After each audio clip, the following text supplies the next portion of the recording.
प्रिय क्रांती मित्र हो, जय भीम, जय अशोक, जय संविधान, जय भारत. आजकाल ह्या देशातील कोणत्याही गल्लीबोळामध्ये पहा, कोणत्याही गल्लीबोळातील नेता पुढारी उठतो आणि निळ्या झेंड्याचा, निळ्या टोपीचा स्वस्वार्थासाठी वापर करतो, उपयोग करतो. मित्रांनो, निळी टोपी, निळा झेंडा, निळा गमछा हे न्यायाचं प्रतीक आहे, हे समतेचं प्रतीक आहे. निळा झेंडा वापरणं, निळी टोपी वापरणं म्हणजे न्यायाची हमी. होय, निळा टोपी घातल्यानं, निळा झेंडा वापरल्यानं आम्हाला न्याय मिळेल याची शाश्वत हमी ही निळी टोपी, निळा रंग, निळा झेंडा देतो. डॉक्टर बाबासाहेब आंबेडकरांनी निवडलेला हा निळा निशाण हे समतेचं आणि न्यायाची हमी देते. परंतु आजकाल काही लोक केवळ स्वस्वार्थासाठी निळ्या झेंड्याचा, निळ्या टोपीचा वापर करताना दिसत आहे. काल सांगली जिल्ह्यातील एका भगिनीने पुण्यामधील सारसबागेत स्वहत्या केली. ही दुर्दैवी घटना. तिने हत्या का केली त्याचे कारण पोलीस शोधतील आणि जो कोणी त्याला कारणीभूत असेल त्याला ते अटक करतील आणि कायद्यानुसार त्याला शिक्षाही देतील. कायदा आपलं काम करणार. बरं, ह्या भगिनीला न्याय मिळावा म्हणून कोणी गोपीचंद पडळकर नावाचा भारतीय जनता पार्टीचा नेता त्याने एक मोर्चा काढला, हिंदू जन आक्रोश मोर्चा. मोर्चा निघाला पाहिजे, त्या भगिनीला न्याय मिळालाच पाहिजे ही भावना आमची आहे. परंतु तो मोर्चा काढत असताना जाणून बुजून या गोपीचंद पडळकरने निळ्या झेंड्याचा वापर केला, निळी टोपी घालून ख्रिश्चन विरोधी भाषणं ठोकली. का?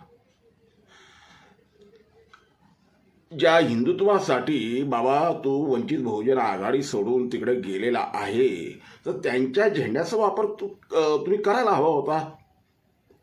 परंतु एक गोष्ट मान्य आहे की गोपीचंद पडळकर ज्या पक्षाचं प्रतिनिधित्व करतात तो पक्ष कोणालाही न्याय देऊ शकत नाही. त्या पक्षाचा झेंडा कोणालाही न्याय देऊ शकत नाही हे गोपीचंद पडळकरांना समजलं असेल आणि म्हणून त्यांना माहीत आहे की फक्त आणि फक्त न्याय आपल्याला निळा झेंडा, निळी टोपी देऊ शकते, म्हणून त्यांनी तो निळा झेंडा, निळी टोपी वापरले असेल.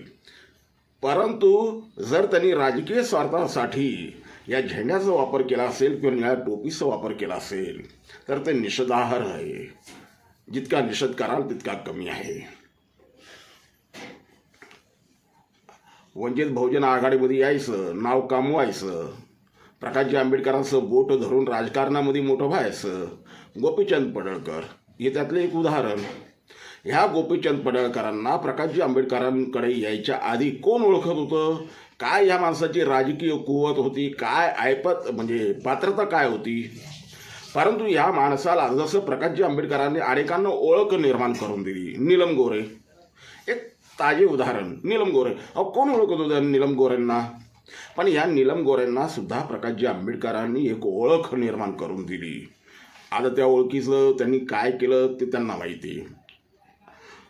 पडळकरनी तेच केलं. प्रकाशजी आंबेडकरांचं बोट धरलं, राजकारणामध्ये मोठे झाले, निवडणुकीचे निकाल लागले आणि माणूस कधी भाजपात गेला कळलंही नाही. ठीक आहे, तो त्यांचा अधिकार आहे, त्यांना तो लाभ. आम्हाला कुणाच्याही अधिकाराचे हनन करायचे नाही. प्रत्येकाला आपलं अधिकार म्हणजे मत स्वातंत्र्य आहे, कोणी कुठेही जाऊ शकतो, त्याबद्दल वाद नाही. परंतु जात असताना त्यांनी त्याच पक्षाची आयडेंटिटी सांभाळली पाहिजे, जोपासली पाहिजे, वापरली पाहिजे. ते न करता भारतीय जनता पार्टीचा माणूस इथं निळा झेंडा वापरतो आणि ते देखील कोणाच्या विरोधात. हा एक विचार करण्यासारखी गोष्ट आहे की हे नेमकं करतायत काय. उडसूट कोणी निळा झेंडा वापरतो, वापरावा, न्यायासाठी तो निश्चितपणे वापरावा. कारण निळ्या झेंड्याशिवाय न्याय नाही, समता नाही, अधिकार मिळणार नाही. परंतु तो फक्त न्याय अधिकारांसाठी वापरण्यात यावा, स्वार्थासाठी नाही. याचं गोपीचंद पडळकरांनी देखील भान ठेवायला हरकत नाही. बरं, हा निळा झेंडा आजचा का आठवला, निळी टोपी आज का आठवली? या निळ्या झेंड्याची अस्मिता मांडणाऱ्या माय बहिणींवर, या निळ्या झेंड्यासाठी जीव देणाऱ्या माय बहिणींवर तर ज्या वेळेला अन्याय अत्याचार होतो त्यावेळेला हे गोपीचंद पडळकर कुठं असतात, कुठं कोणत्या म्हणजे मी ते शब्द वापरणार नाही की कोणत्या बिळात लपलेले असतात म्हणून, परंतु त्यावेळेला पडळकर कुठं असतात नेमके? खैरलांजी घडलं, कुठं होते पडळकर? या महाराष्ट्रामध्ये राजरोसपणे ज्या पडळकर ज्या पक्षाचे प्रतिनिधित्व करतात त्या पक्षाचं राज्य आहे आणि त्या राज्यामध्ये राजरोसपणे आमच्या माय भगिनींवरती अन्याय अत्याचार होतो, हत्या होतात, आबरू लुटल्या जाते. त्यावेळेला हे पडळकर एखादा मोर्चा सोडा, एखादा शब्द तरी बोलतात का निषेधामध्ये? निषेध तरी व्यक्त करतात का? आज या माणसाला निळ्या झेंड्याचा, निळ्या टोपीची एवढा पुळका का यावा? खेळणं वाटले का निळा झेंडा? कोणी यान, कोणी घ्यान, कोणी वापरा, कोणी वापरून सोडून द्या. खबरदार, याच्या पुढे निळ्या झेंड्याचा कोणत्याही प्रकारे राजकीय स्वार्थासाठी वापर करता कामा नये. निळा झेंडा या देशातली या तमाम शोषित वंचितांची, सर्वहारा समूहाची अस्मिता आहे. त्या अस्मितेशी कोणी छेडछाड करता कामा नये एवढं ह्या व्हिडिओच्या माध्यमातून बोलतो. जय भीम.